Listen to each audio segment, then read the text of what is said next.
Let's shift our focus over to hoops now. This July has been pretty wild already. The FIBA World Cup is no exception. No free agency to deal with here, but the final 12-man roster won't be announced until August 17th. The bigger story here, though, has been the players that are not trying to play for Team USA. Zion Williamson, Kevin Love, James Harden, DeMar DeRozan, CJ McCollum, Anthony Davis have all pulled out already.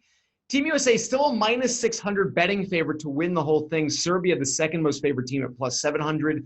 Spain behind them at plus 1,800. Taylor, should people be looking at other betting options besides the United States here? Have they lost too many pieces? I still think they should be the favorite, but minus 600 is a little bit rich for me, considering those names that are gone. They still have the best overall talent just because they still have a team full of NBA players, which can't be said of most other teams in the competition. So that's good for something. But Kemba Walker's the only player that was on an all-NBA team this past season to be on the roster right now. It's significantly weaker than the teams we've seen at the international level over the last decade or so. Probably the weakest since the 2004 Olympics when they took bronze. So I don't think it's crazy to look at some of these other teams. Serbia has Nikola Jokic, who's better than anyone on the NBA team or the on the American. The rest of the talent is a little lacking, but they still have NBA players like Milos Teodosic and Nemanja Bjelica, Bogdan Bogdanovic. So I think that's a worthwhile team to look at. Less into Spain. Marc Gasol's getting older. Ricky Rubio's fine, but nothing amazing. The Hernan Gomez brothers, they don't have Pau Gasol, plus he's old anyway. So Spain at plus 1,800 is okay. A team I like a little bit as a sleeper is Canada. You can get them at plus 4,000. They have a bunch of NBA players on the roster, potentially Jamal Murray, Andrew Wiggins, RJ Barrett, Tristan Thompson, etc. They're also coached by Nick Nurse, who just won the NBA title with Toronto. So if you want a sleeper that can make noise, I don't see any reason Canada can't be one of the better teams in the tournament. So yeah, I get why the USA is the favorite, but minus 600 is a little too low for me, I think. Yeah, I'm not betting on them at minus 600. I mean, they don't have the. If all of the players who have backed out had not backed out, minus 600 might be a lot more appealing because you're going, okay, their bench is going to be better than a lot of these other countries' starting five.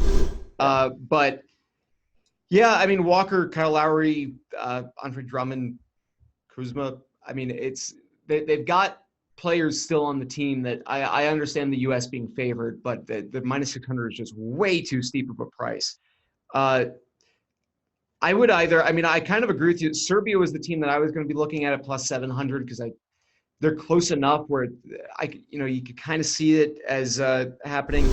I kind of like what you were saying with Canada. It wasn't something I'd really considered until we had sat down, but that would be, you're getting, what is that, 40-1 odds on the Canadians to win? I mean, if the Raptors can win an NBA title, might be Canada's year. It could just be Canada's year in basketball.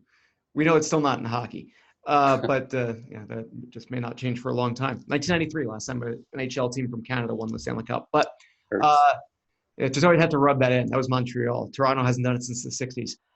Anyway, Canada at plus 4,000 is interesting. I agree with you. I'm not going with Spain.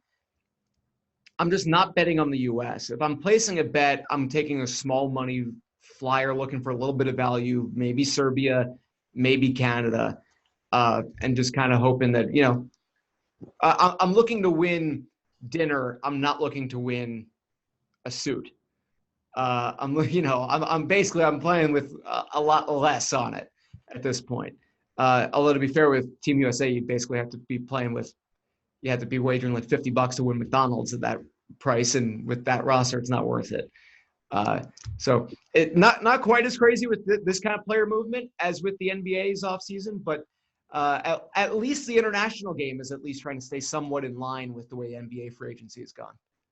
Yeah, there's tons of movement, tons of players just not playing. I don't believe Steve Kerr has chimed in yet on whether or not players sitting out for Team USA is good or bad for the NBA. Did you see his remarks on the Anthony Davis? Yeah, that's a little rich for me. I kind of get it a little bit because it's weird seeing players essentially making trades or dictating the movement of players across the league. But yeah, I mean, if you're going to cap player salaries and you're going to, the teams always find a workaround. It's one of those things where I typically will side with the players because of how many restrictions they have.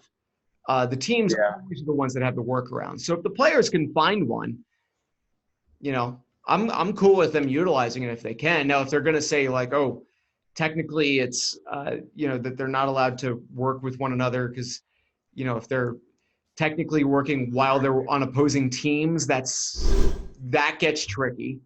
And I would agree that would be a negative because you could then look at it. It's not fixing.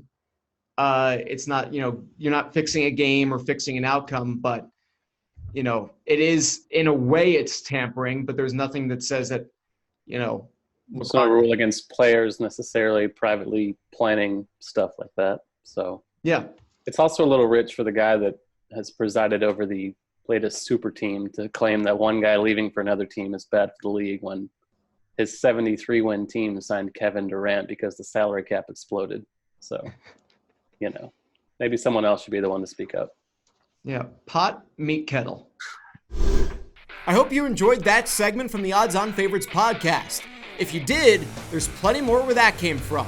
Click on the link on your screen now to be taken to the complete podcast from this week, or check out the channel to find the other individual segments. Make sure to like, share, and subscribe to the Odds On Favorites YouTube channel for plenty more sports and sports betting picks, tips, and how-to guides.